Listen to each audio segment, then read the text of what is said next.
Partons au club.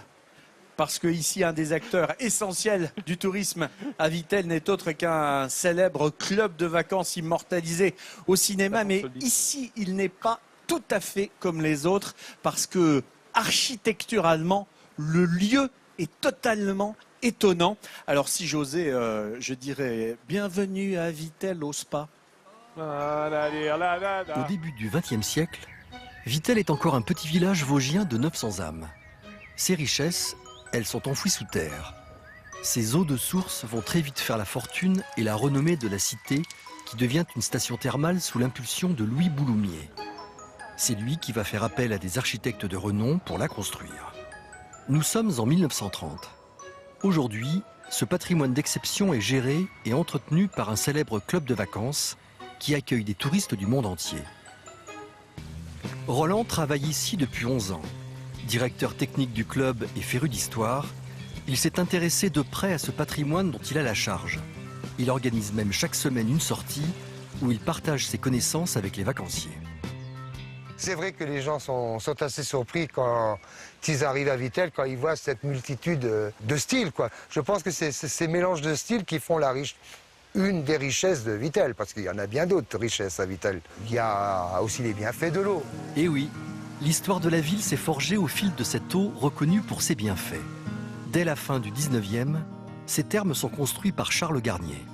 Charles Garnier, en 1884, va construire ce bâtiment à l'emplacement d'anciens bâtiments qui étaient en bois. Il lui a donné le nom de thermes mauresques, mais déjà en 1905, il saturait, donc on va construire dans la prolongation de la première extension de cette galerie un bâtiment que l'on va appeler l'hydropole et qui sont les thermes actuels de Vittel.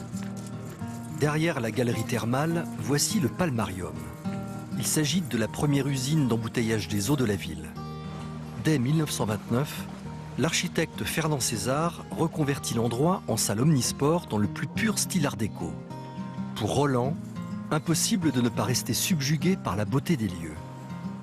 Ah bah tout le monde, quand ils arrivent ici, ils en ont plein les yeux, quoi. C'est comme replonger 70 ans en arrière, 80 ans en arrière.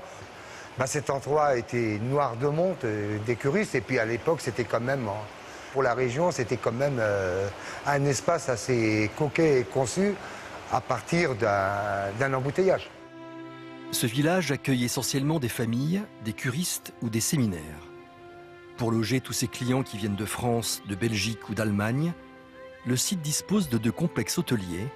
Voici le premier. Ce bâtiment, construit en seulement 2 hivers, entre 1912 et 1913, domine le parc par sa majesté.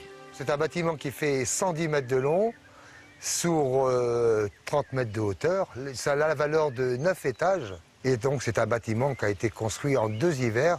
On pouvait construire 55 mètres de bâtiment sur une hauteur de 30 mètres en 7 mois. Ça m'a toujours interloqué. Le second hôtel se situe à quelques encablures.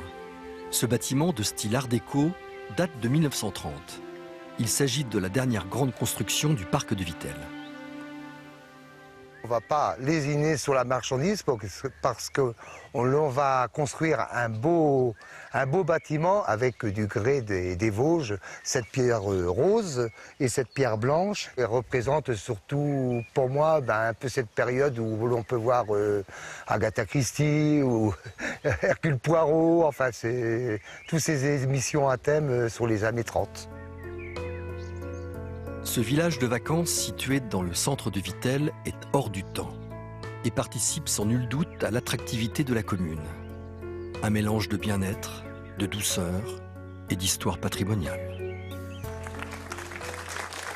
Et dans ce secteur d'activité, dans le monde de ce club de vacances, c'est totalement unique d'avoir un patrimoine bâti tel que celui qu'on peut découvrir là. Déjà, il y a 3 hôtels historiques. Le Grand Hôtel qui a été édifié entre 1912 et 1920, l'hôtel Hermitage construit en 1929, l'hôtel Vittel Palace qui a été le premier qui a été construit au tout début du XXe siècle. Tout cela au milieu de ce parc thermal dans lequel nous sommes.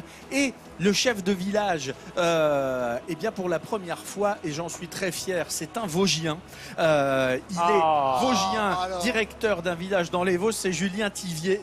Bonjour, Bonjour Julien. Julien Tivet, à qui je suis ravi de remettre ce sourire de France, parce que vous faites vivre ce club de vacances, mais vous faites vivre aussi toute l'architecture et toute l'histoire architecturale de ce parc thermal et de ce lieu absolument magique qu'est ce parc Vitellois et ce club qui est ici. Donc je vous le remets pour toute votre équipe et bravo à vous.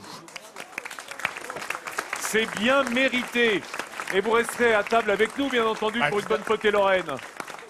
Cuisiner à l'eau de Vittel, hein, vous en doutez, bien entendu, hein, toute la semaine. Cuisine à l'eau de Vittel, évidemment.